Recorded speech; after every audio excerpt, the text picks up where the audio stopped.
La chimiothérapie. On a tous ce mot en tête, bien sûr. C'est un des traitements les plus connus contre le cancer.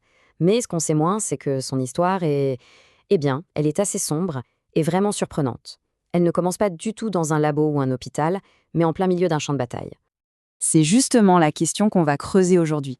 D'ailleurs, si ce genre d'exploration vous intéresse, si vous cherchez à comprendre en profondeur les mécanismes du corps et de la santé, il y a une ressource formidable, la newsletter Corps Centenaire. Chaque semaine, elle propose des stratégies basées sur la science pour améliorer sa vitalité et sa longévité. Le lien pour s'inscrire est à votre disposition si ça vous parle. Allez, on plonge dans cette histoire. Et pour comprendre d'où vient la chimio, il faut se téléporter dans l'un des chapitres les plus noirs du XXe siècle, la guerre des tranchées.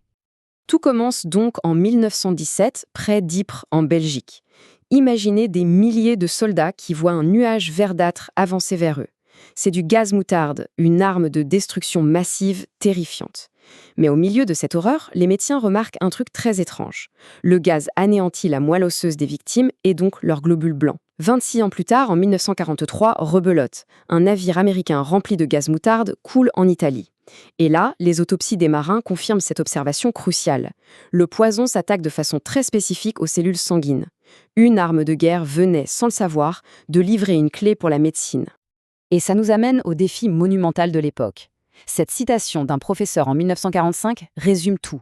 C'est presque aussi dur de trouver un produit qui dissoudrait l'oreille droite, mais pas l'oreille gauche. En clair, comment est-ce qu'on peut bien détruire des cellules cancéreuses sans tuer en même temps les cellules saines qui leur ressemblent comme des jumelles? La mission paraissait juste impossible. Et pourtant, c'est précisément ce poison, cette arme de guerre, qui va faire germer une idée complètement folle, à contre-courant. L'idée d'utiliser un poison mortel pour essayer de soigner une maladie mortelle. Et la cible de cette idée un peu dingue, c'était la leucémie. Une maladie où, comme son nom grec l'indique, le sang devient littéralement blanc, parce que les globules blancs se multiplient de façon totalement anarchique. Alors attendez, un poison qui détruit les globules blancs, et une maladie causée par un excès de globules blancs. D'un coup, ça fait tilt dans la tête de certains chercheurs. Pour bien visualiser le problème, une cellule saine, elle fonctionne avec des règles. Elle sait quand se diviser et quand s'arrêter. Une cellule cancéreuse, elle, a perdu les pédales. Elle se multiplie sans fin, sans aucun contrôle, et finit par épuiser tout l'organisme. Le truc, c'est que cette différence tient à une toute petite mutation génétique. C'est là que deux chercheurs, Alfred Gilman et Louis Goodman, qui travaillaient sur le programme d'armes chimiques américain, posent la question. La question qui va tout changer. Ils se disent, si le gaz moutarde détruit les globules blancs sains, est-ce qu'on ne pourrait pas s'en servir pour éliminer les globules blancs cancéreux? Et voilà, c'est de cette question audacieuse, presque impensable, qu'est née la chimiothérapie. On passe alors à une nouvelle phase. Et là, l'analogie avec la guerre n'est plus du tout une image. Cette logique militaire a été transposée directement dans la recherche médicale. Une approche brutale, une véritable guerre totale, menée à l'intérieur même du corps des malades. Pour bien saisir l'urgence et le désespoir de l'époque, il faut regarder ce chiffre. 0,07%. C'était ça, la chance de survie d'un enfant qui avait une leucémie avant les années 70. Autant dire que le diagnostic était une condamnation à mort quasi certaine. La philosophie, c'était donc simple et brutale. Il fallait éradiquer l'ennemi, jusqu'à la dernière cellule. Le traitement était donc calibré pour empoisonner le patient jusqu'à la limite de ce qu'il pouvait supporter. Les effets secondaires terribles, les nausées, la perte de cheveux, les retards de croissance, tout ça était vu comme le prix à payer.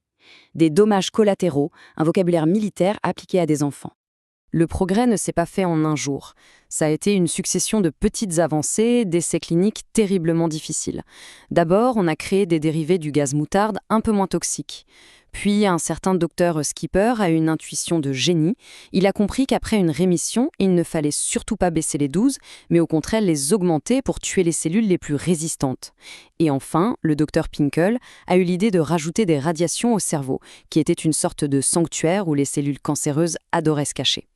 Et tout cet acharnement, toutes ces expériences, toute cette souffrance ont finalement mené à une victoire absolument monumentale, un vrai tournant dans l'histoire de la médecine. Regardez bien ça, c'est le point de bascule. En 1971, grâce à la combinaison de toutes ces approches, le taux de survie à 5 ans pour la leucémie infantile passe de quasiment 0 à 50%. C'est un bond juste spectaculaire. Et en 1995, on atteignait 71%.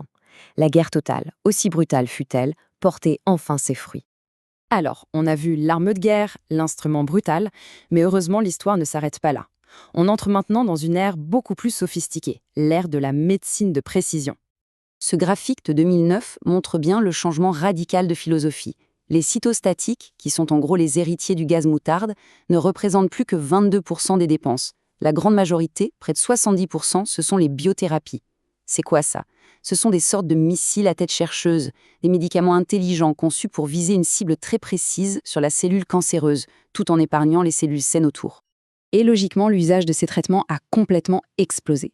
Rien qu'en France, au début des années 2000, le nombre de patients sous chimiothérapie a augmenté de 24% en à peine 5 ans. C'est devenu un pilier central du traitement pour de plus en plus de monde. Aujourd'hui, le principe n'est donc plus de bombarder à l'aveugle. L'idée, c'est de faire du renseignement. On analyse la signature moléculaire de chaque tumeur, on cherche son talon d'Achille, sa faiblesse unique, et on choisit l'arme la plus précise possible pour l'attaquer. On est passé d'une stratégie de tapis de bombe à une frappe chirurgicale. Alors, quand on regarde tout ce chemin parcouru, d'une arme chimique atroce sur un champ de bataille à la médecine de précision d'aujourd'hui, c'est assez vertigineux. Ça nous force à nous poser une question.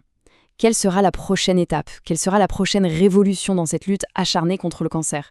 Si l'histoire nous a appris une chose, c'est que les réponses viennent parfois des endroits les plus inattendus.